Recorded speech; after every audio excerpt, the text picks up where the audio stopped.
Senate will come to order. Mr. Carpenter, please call the roll. Senators Bridges,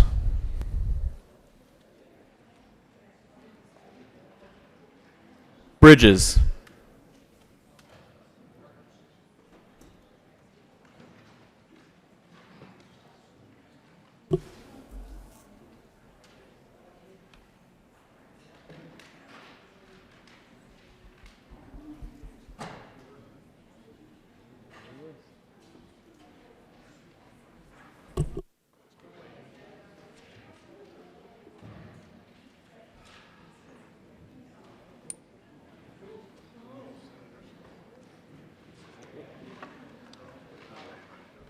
Bridges,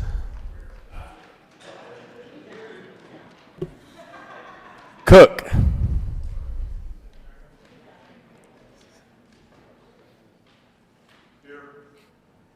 Corum, Crowder, Danielson, Donovan, Finberg, Fields,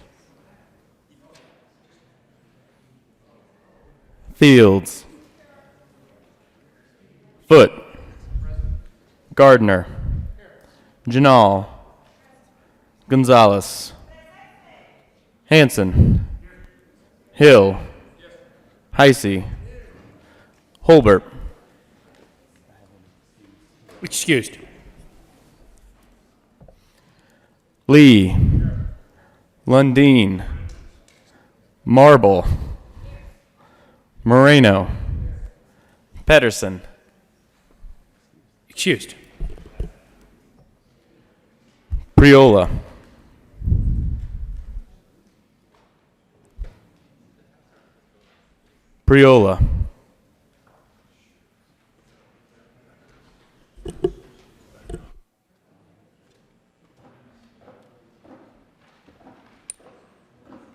Absent. Rankin, Rodriguez, Scott, Excused. Smallwood, Sonnenberg, Story, Tate, Todd, Williams, Winter, Woodward, Zenzinger, Priola,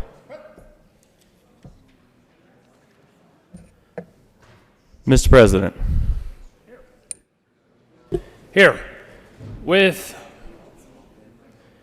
Mr. Carpenter, please add the minority leader to the roll call.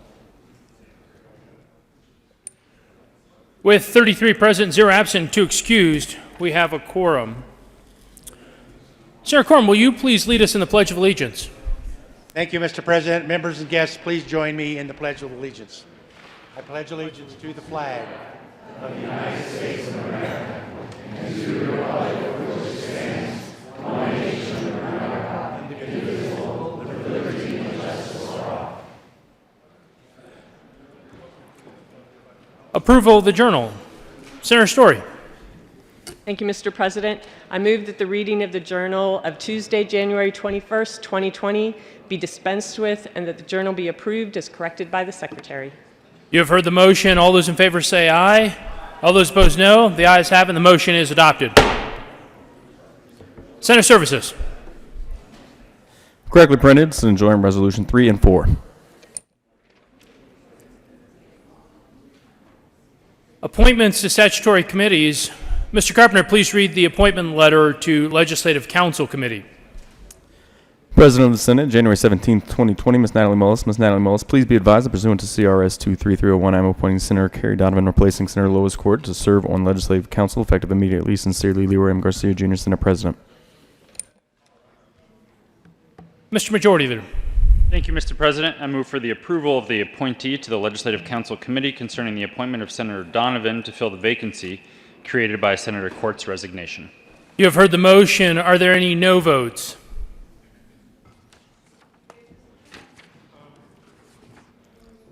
With a vote of 33 ayes, 0 noes, 0 absent, and 2 excused, the motion is adopted and Senator Donovan is appointed to the Legislative Council Committee. Consideration of resolutions.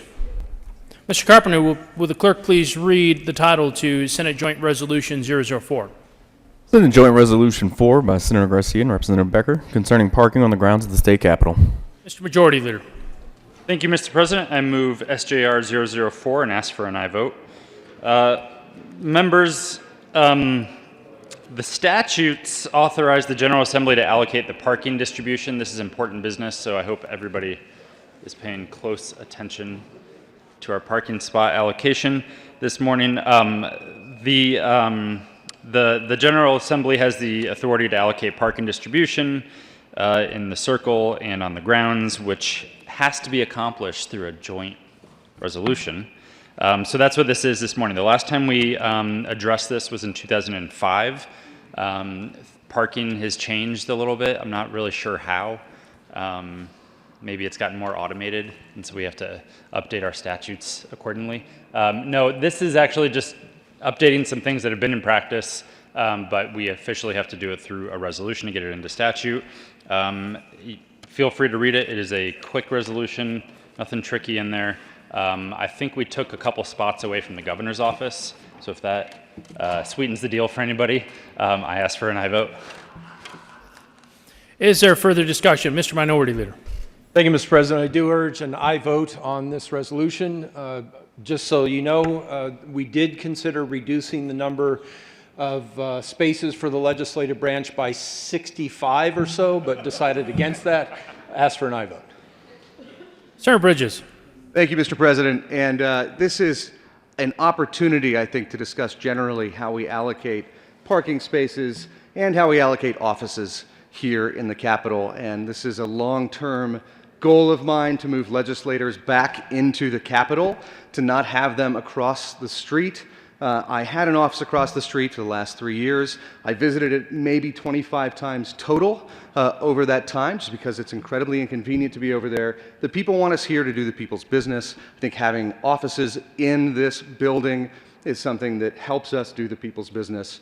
It is not explicitly related to this resolution, but it certainly is tangential to it. So thank you for indulging me on this. Long-term goal, if I'm here for another 9 years, every legislator will have an office in this building. Is there further discussion? Seeing none, the motion is the adoption of SJR 004. Are there any no votes?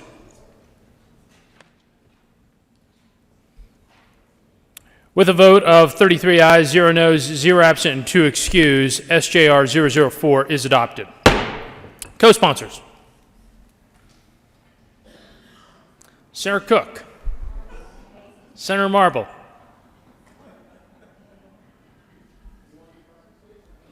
Senator Tate.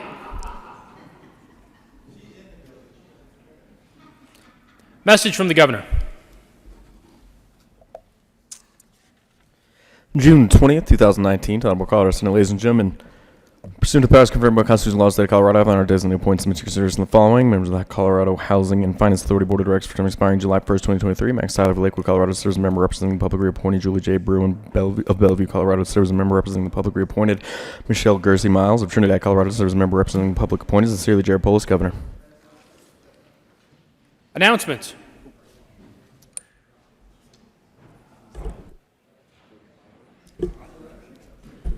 Correction. Finance.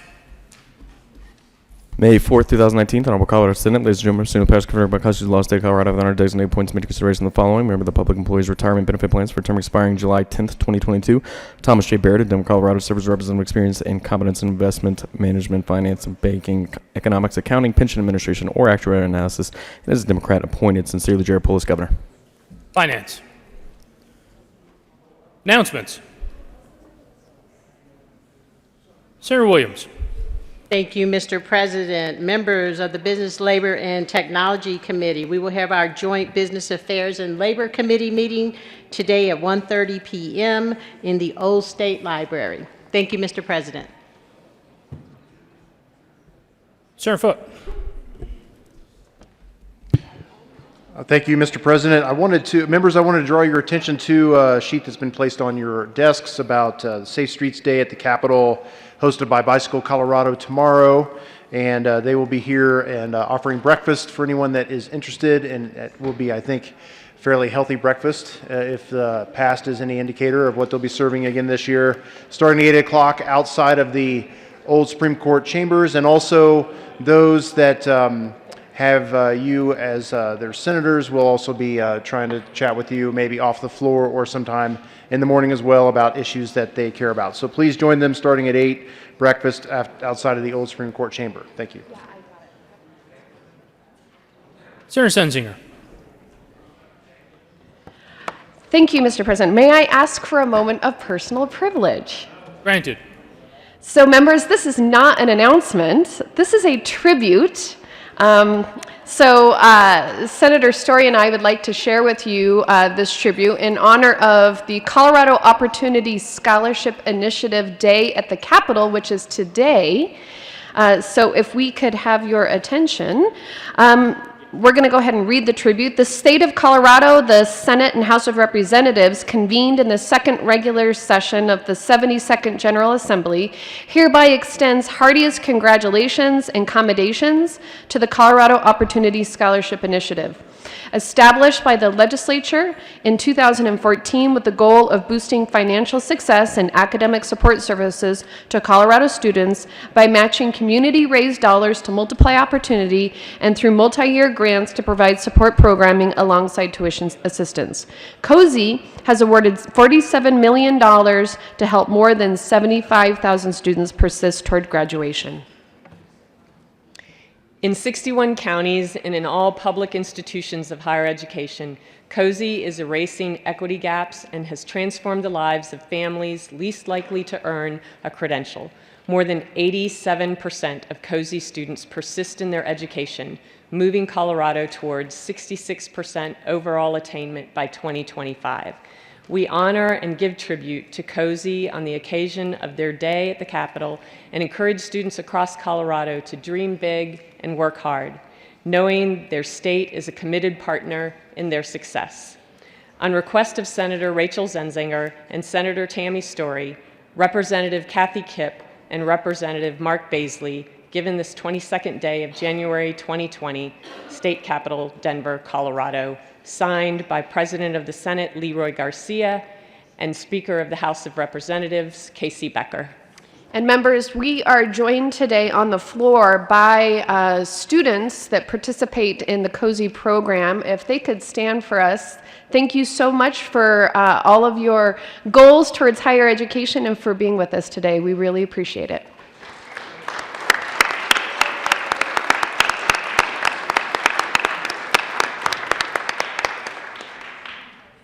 Senator Heisey. Thank you, Mr. President, and I assume we're back to announcements? Thank you.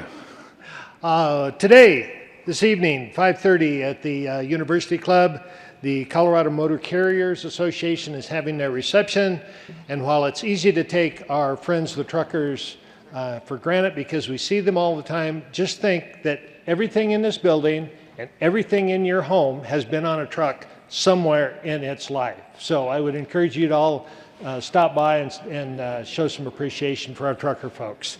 5:30 University Club. Thank you.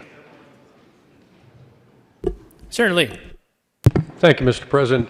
Judiciary Committee meeting at 1:30 this afternoon. We will not be hearing Senate Bill 60. We will not be hearing Senate Bill 60. Senator Story. Thank you, Mr. President. Colleagues, I would like to draw your attention to the gorgeous flowers that are up here on the Senate floor. These were presented to all of us from the Harold Arnold family. If you remember last week, we did a tribute to Kathy Arnold about her work here in the Capitol and honored the dedication to the state.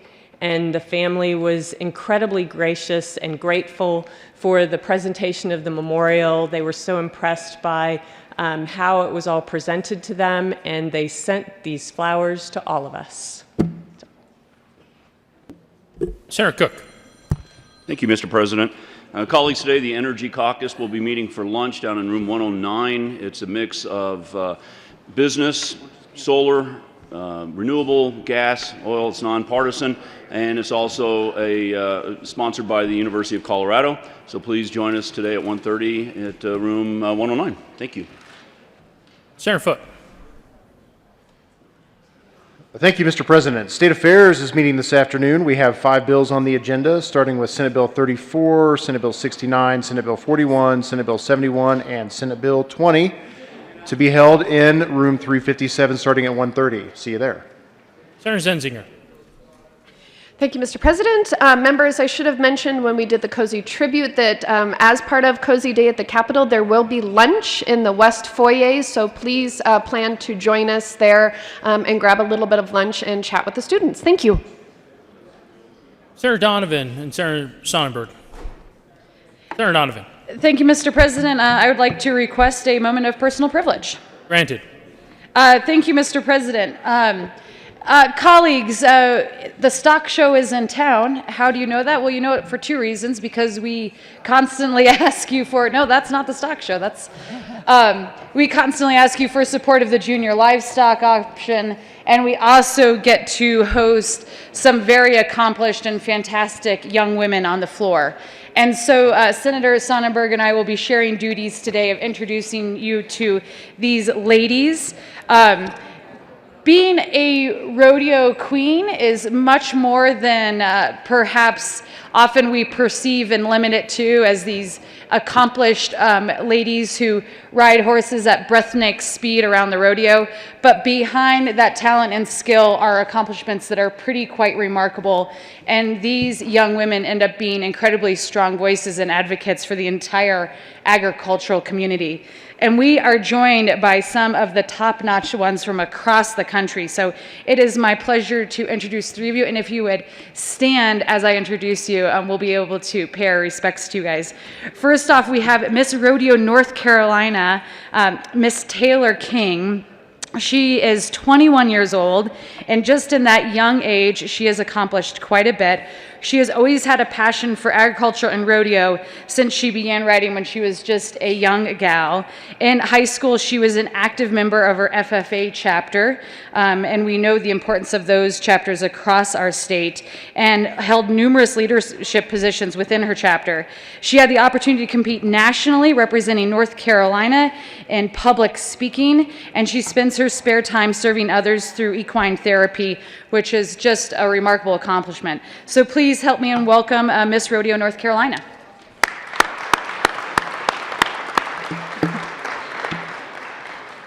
Next, Miss Rodeo Oklahoma is with us. She is teaching the youth of importance of believing that their voice has a value, and reminding adults the power that we have to positively influence future generations. That's probably a lesson this chamber could learn well from. Her Western background and travels through youth rodeo and equestrian disciplines have taught her responsibility, dedication, and true appreciation for hard work. She has earned numerous titles, but as Miss Rodeo Oklahoma, she swept the categories of appearance, horsemanship, speech, personality, written test, and congeniality. That's incredible. We are so happy to have you with us today, Miss Rodeo Oklahoma.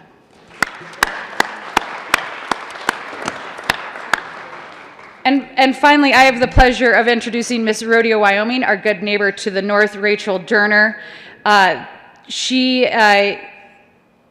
going to misread this.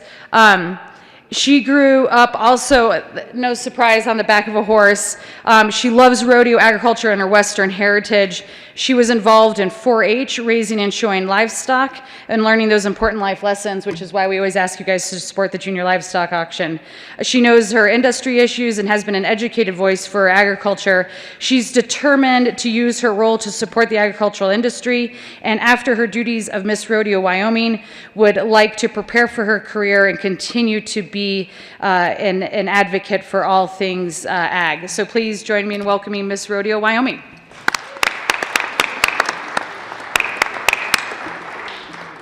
Members, we are on a moment of personal privilege, so please yield respect to your colleagues at the well, and please take your conversations to the antechamber. Senator Sonnenberg.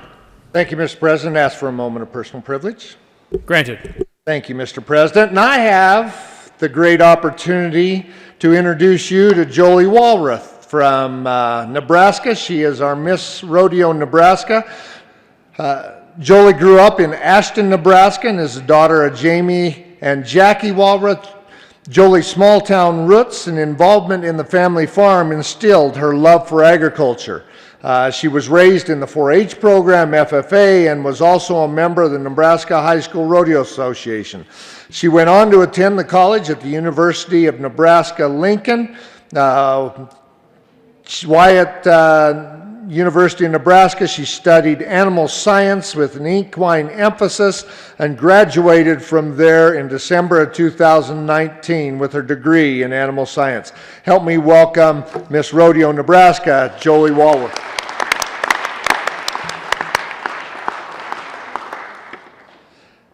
And now, if I can get the print large enough for the old guy to read it, the next one is our very own Haley Fredrickson from, originally from Platteville, but now lives up in Wellington, from Colorado, Miss Rodeo, Colorado.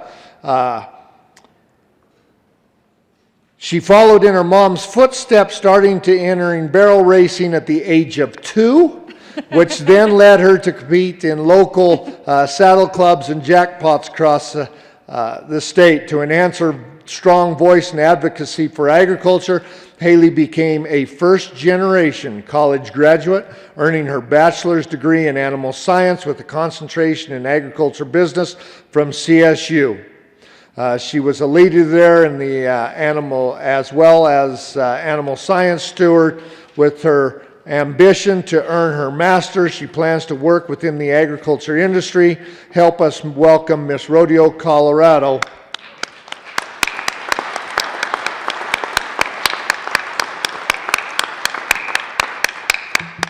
And last and surely not least, we are blessed to have with us this morning Jordan Tierney, Miss Rodeo America. Yeah. She is from Oral, South Dakota, and the daughter of PRCA World Champion and Hall of Famer Paul and Robin Tierney. Jordan graduated from Chadron State College in Nebraska with a Bachelor of Arts in Business Administration with a minor in marketing. Prior to being selected Miss Rodeo America, she did indeed represent the Coyote State as Miss Rodeo South Dakota. Please help us welcome Miss Rodeo America.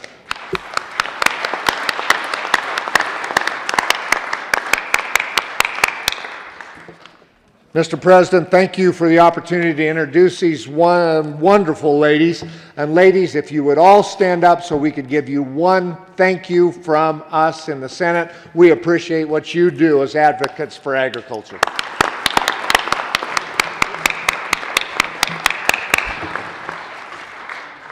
Senator Marble. Thank you, Mr. President. I'd like to expound on this a little bit more, if I may. And one of the things that is so important is to really get an idea of how much these beautiful ladies really do exemplify what professional rodeo is all about. They are the face of the rodeo cowboy and cowgirl and of all agriculture. What a job they have. I want to say that Jordan Tierney, I was so pleased to know that she was Miss Rodeo America because I used to rodeo with her dad. Paul Tierney back in the 70s. It was a wonderful time, and you should have seen Paul go. What a calf roper. This guy was not a big guy, and he'd get out in the steer wrestling event, lay those suckers flat, and I mean those big guys would just be sweating bullets.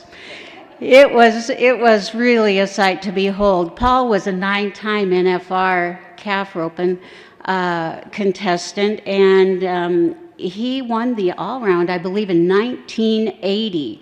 But he was the calf roping champion in 1979, and the second rodeo cowboy to break over $100,000 winnings. Now that's pretty amazing when you look at we're in the $1 million mark today for rodeo, pro rodeo. There is such a difference. And these guys rodeoed because they loved that sport. In 2008, Paul was inducted into the Pro Rodeo Hall of Fame down in Colorado Springs. And my hat is off to Paul and all those great rodeo cowboys from that era. We look at Tom Ferguson, Roy Cooper, Chris Ledoux, who I absolutely adored, Donnie Gay, probably the best bull rider of all time, Jack Ward, Joe Alexander, those just a few of them. This is a little ahead of the Larry Mahan days, but I'll tell you what, nothing beats rodeo back in the 70s. Thank you all, ladies, for being here. We respect and honor you today. Further announcements? Having none, Mr. Majority Leader. Thank you, Mr. President. Actually, just one quick announcement. The Apartment Association will be hosting a Housing Summit luncheon tomorrow in the old Supreme Court chambers from 12 to 1:30. I saw some of the slides with a few of you, I think, that went to one of their summits in the interim, and there's actually some very, very interesting data and information about the metro area and beyond housing situation right now, so I urge folks to check that out. Also, an announcement from Legislative Legal Services that we do have a bill deadline coming up on Friday, and your finalized bills will be delivered to the front desk for introduction unless you asked for it to be delivered directly to you instead.